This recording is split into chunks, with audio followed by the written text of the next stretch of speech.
First, make sure you are sitting comfortably on a meditation cushion or a straight back chair, not leaning against the back. Sit very straight with your shoulders down and with any tension in your body tensed and released. We're going to begin by taking deep, slow breaths into our lungs, breathing from our diaphragms and slowly filling our lungs with clean, fresh air. Inhale slowly, and then when you can inhale, no more without forcing it too much. Just hold for a few seconds and feel the space that this inhabits.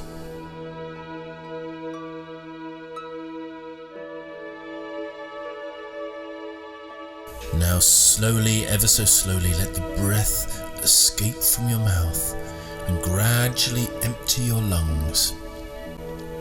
And then when all the air has been exhaled, again just pause and feel that space which exists between breaths.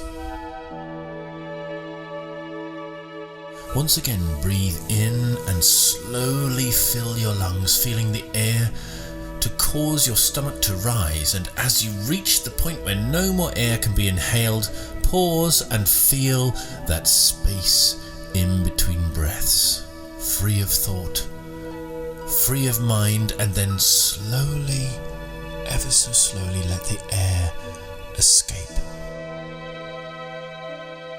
Now do this 3 or 4 more times very slowly, always pausing between inhaling and exhaling until you feel calm, peaceful and restful.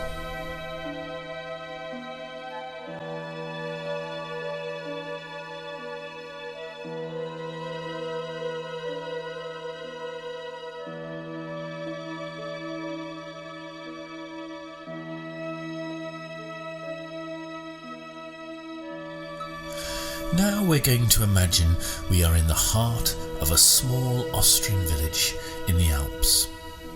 We're standing in the cobbled village square with a church overlooking us.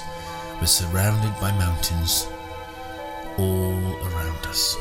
The day is bright and warm, and the sky is blue, with a few wispy white clouds on the mountain tops.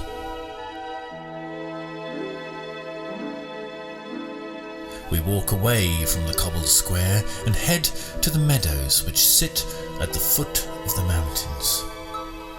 We have a pair of walking boots on and a light rucksack with plenty of water supplies in it. The day is warm and full of promise. We have a sense of expectancy as we begin our ascent of the great towering mountain. It is early morning and we take a deep breath and feel the sharpness of the alpine air as it enters our lungs. This air is really clean. It makes us appreciate how polluted the normal city air is that we inhale. It feels sharp and pure as we inhale that air. Gorgeous, pure alpine air. We look up at the lush green meadows ahead of us, with cows quietly chewing the grass and clanking their cowbells in the warm sunshine. You look back at the Austrian houses with their massive wooden frame roofs and the balconies cascading brilliantly coloured alpine flowers from their flower baskets. The wood of the houses is dark and heavy, and the walls stuccoed with white plaster. As you walk up through a simple footpath through the meadow, the incline steepens sharply and the going becomes harder. Your heartbeat begins to quicken as you climb steadily up the meadow. The line of fir trees looms ahead. Still we can hear the clanking of the cowbells all around us, and we look back at the village and the typical alpine houses as they recede in the distance. We come to the edge of the meadow and approach a gate, which we open and walk through. We see the little red-white stripes painted on a nearby tree, indicating the beginning of a footpath, and we begin the steady climb through the woodland path. The footpath begins to zigzag up the hill, with quite sharp inclines but regular placed benches for people to regain their breath. The little red and white stripes are marked regularly on the trees along the path. The path comes to the edge of the forest and opens out to the bright sunshine as the path zigzags up the ever-steepening hill. We look down to the village we have left behind, which looks like a model village now. The church bells start tolling, calling the faithful to prayer. The bells echo around the valley. We find a bench and just sit in the warm sunshine listening to the church bells and looking at the picturesque village below us. We look behind us at the mountains ahead of us and see that we have some more forest to walk through before we hit the top of the current hill. We take a sip of water from our water bottle and inhale deep lungfuls of that intoxicating alpine air. We are refreshed and we begin our climb, and as we are exposed in the sunlight, quickly work up a sweat as we climb the steeply banking path. We head into the next forest and instantly we feel the cool of the shade and the smell of the heady aroma of trees, plants and vegetation. The path is lined with moss and ferns, and small rivulets of water cross the path, traversing their way to the bottom of the hill. We continue to zigzag through the shady forest and we begin to hear the distant sound of water. As we approach, we see a stream ahead of us on the right, flowing down the steep hill and passing through a drain under the path. The water is crisp, pure and icy cold as we scoop a handful of water and put it to our lips. Pure alpine water, straight from source, unadulterated and life-giving. We continue our climb and see that the end of this particular forest is ahead as the path levels out before beginning its ascent up to the summit. It is a relief to be on level ground after having climbed steadily for an hour and a half in the bright sunlight. The path is surrounded by green meadows again, and we emerge above the pine forest before entering the next pine forest. The path widens here and is more like a gravel road. The road climbs steeply and we have sheer pine forest on our right hand side soaring up the mountain, and on the left we have a ravine with a fast flowing stream in the bottom which has been channeled through weirs to regulate the flow of the water, and with large rusty iron girders aligned in a cage-like structure to prevent the debris and timber from blocking the flow of the water. The drop on the left-hand side increases and the noise of the stream at the bottom of the ravine recedes in the distance as we continue our climb up the winding gravel road, which has now just become smooth mud. The road doubles back on itself and we slowly climb the road as it twists and winds its way up the mountain. We see a sign to a hut, which is Austrian German for a refreshment hut, and we estimate that this is about another 1 hour's walk away following this road, which obviously services the hut. We continue our climb, watching the stream gushing down the mountain ravine on the left.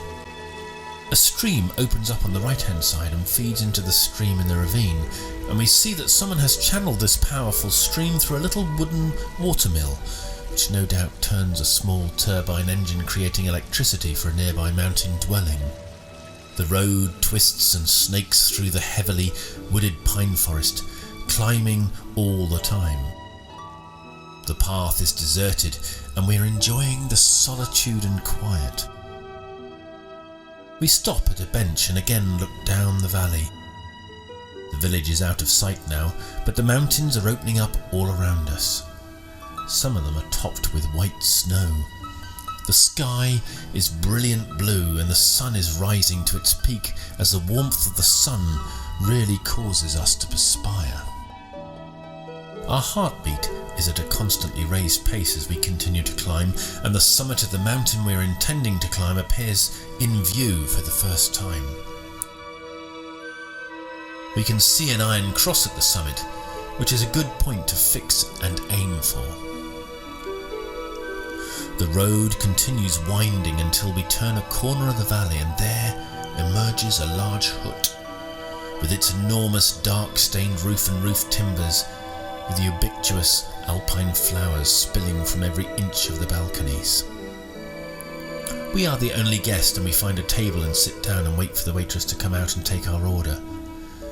We order a large foaming pint of chilled Austrian Stiegel beer and a coffee with cream and some homemade plum tart with whipped cream.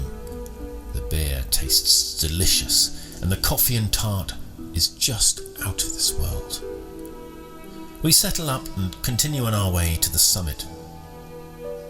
Before long, the pine forest and the wide mountain road give way to a narrow path which picks its way through boulders.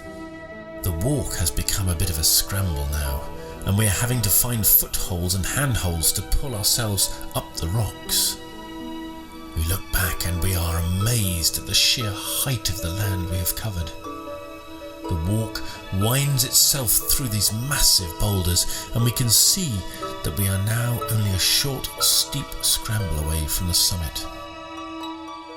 We continue our climb, and the going is really slow and hard as the sun continues to beat down on us, and we continue our slow climb. Our progress slows to a snail's pace as we continue looking for handholds and footholds and climb up the last couple of 100 feet to the final summit. The rusting iron cross is much more prominent now as we fix the summit firmly in our sights. Still we climb, and still we scramble up the winding path to the very last bit of screed and rock surrounding the summit. The end is near, and we are building to that climax. We finally come to the last few steps, and before we know it, we have arrived right at the top of the mountain, and the view is utterly spectacular as we survey a full 360 degrees all around. We are standing in the thick of a vast mountain range with mountains of all heights around us, some snow-capped, others stark and bare. We take a deep draught from our drink bottle as we savour the stillness and the beauty of this glorious location. We feel totally humbled and insignificant against these ancient giants which have stood for millions of years. Great valleys sculpted by glaciers.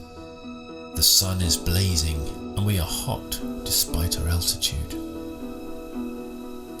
We now begin the much more rapid descent down the same paths that brought us to the top, and we are amazed at how quickly we retread the steps that were so hard fought and earned. We keep descending, and before we know it, we are back in the pine forest, past the flowing stream and descending the steep path down the hill to the lush meadows with the clanking of the cowbells. We hear again the church bell, ringing again, this time to celebrate a wedding in the village. Before we know it, we've descended the entire mountain, and we look back at the enormity of our feat. What a sense of achievement! What a deep, rich experience which we will take with us to the grave. A walk amongst walks, a truly inspiring walk which has made us appreciate the beauty of the Alps.